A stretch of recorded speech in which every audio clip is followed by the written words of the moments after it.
All right, and USC getting their quest to get back to the CFP started in week 0.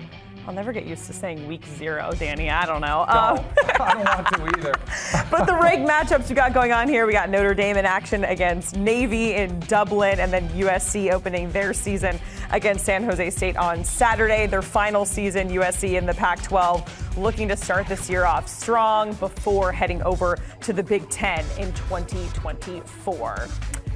And we have a guy who off camera was telling me that he was just enthralled and diving into the Swamp Kings documentary. #1 Gator fan here, Danny Kanell. That is one way to put it, Jacqueline. I was genuinely excited because I thought the way it was pitched was, we're going to give you all the dirt behind the scenes, what the real scoop was happening in Gainesville under that Urban Meyer little dynasty they had.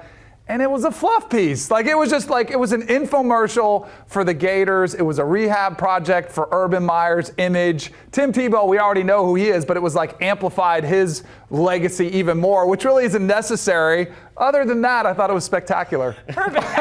This is my fault. I opened this whole can of worms. I knew what I was getting myself into. But the real reason we have Danny and Tom Fornelli here is to get some week 0 picks for college football. So let's get into it. We got USC, San Jose State. USC, they are heavy favorites. I think it's at 31-point favorites right now. The total is at 66.5. So Danielle, I'll start with you. What is the best way to bet this game as far as a value? Well, just a little teaser, Jacqueline. I do have a best bet from this game, but I also have a pick just in general on the game itself.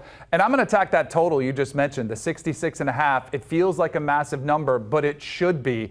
I think we know what we're going to get from USC's offense with Caleb Williams, trying to go back-to-back with the Heisman Trophy. I think Lincoln Riley would love to coach only the second time in history you could have a potential back-to-back Heisman Trophy winner. So I think this will be a stat-padding game for them offensively. The thing that I do not know about and I don't trust yet are the differences on the defensive side of the ball. This defense was atrocious last year, bottom, quarter of the country in most statistical categories. I know they went out, they've hit the transfer portal just like they did last year to bring on the offensive side of the ball.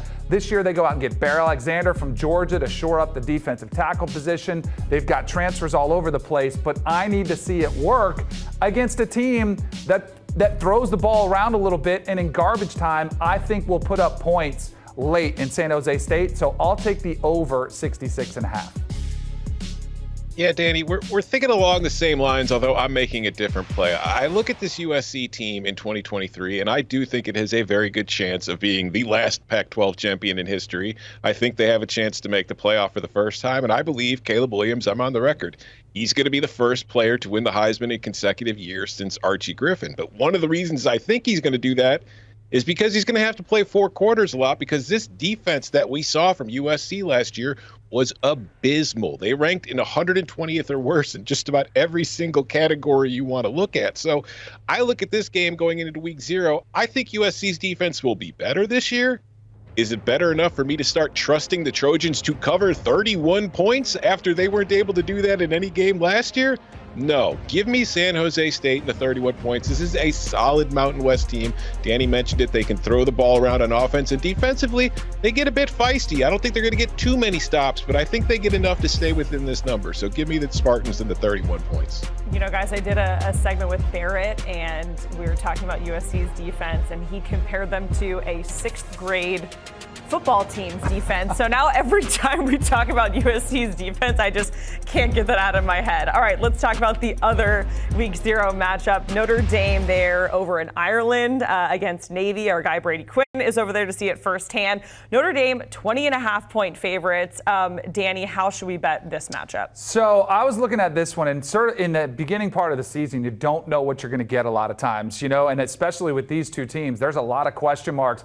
Navy has a head coach for the first time in a long time where there's been changeover as Brian Newberry takes over. The former defensive coordinator, Ken Niumatalolo, is off to UCLA. So you wonder what the personality of this team is going to be.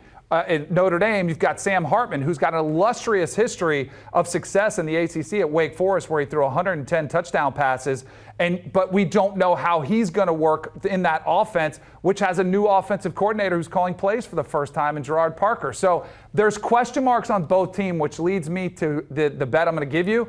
and it's the first half under 27 points because I think Navy's defense will be pretty solid, and I think they could provide some hiccups for Notre Dame's offense early in this game while they're sort of figuring things out with Sam Hartman, getting the timing, continuity on that offensive side of the ball. And Navy, as much as there's been speculation, the offense is going to look different because they always ran the ball in the triple option, running it 84% of the time last year. Their new offensive coordinator who came in from Kennesaw State, he ran it 76% of the time at his previous stop. So I still think they're going to run the football. To me, it feels like a slow, sluggish first half game, maybe a little jet lag as well. So give me the first half under all day long.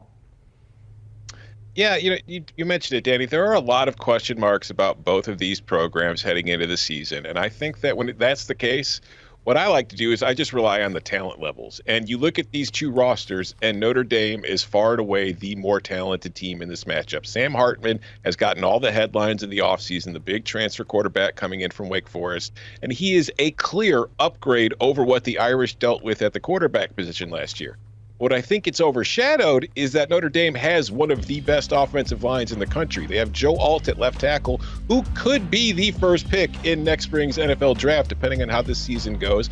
I think they're going to be better at the receiver position. So offensively, last year they were very one-dimensional. This year, I think they're going to be much tougher to defend. I think they're too big, too strong, and too fast for Navy defensively. And on the other side, I think the same thing about Notre Dame's defense, particularly that defensive front. I just don't see Navy having a lot of success running the ball against this Notre Dame defense. And like Danny was saying, they run the ball all the time.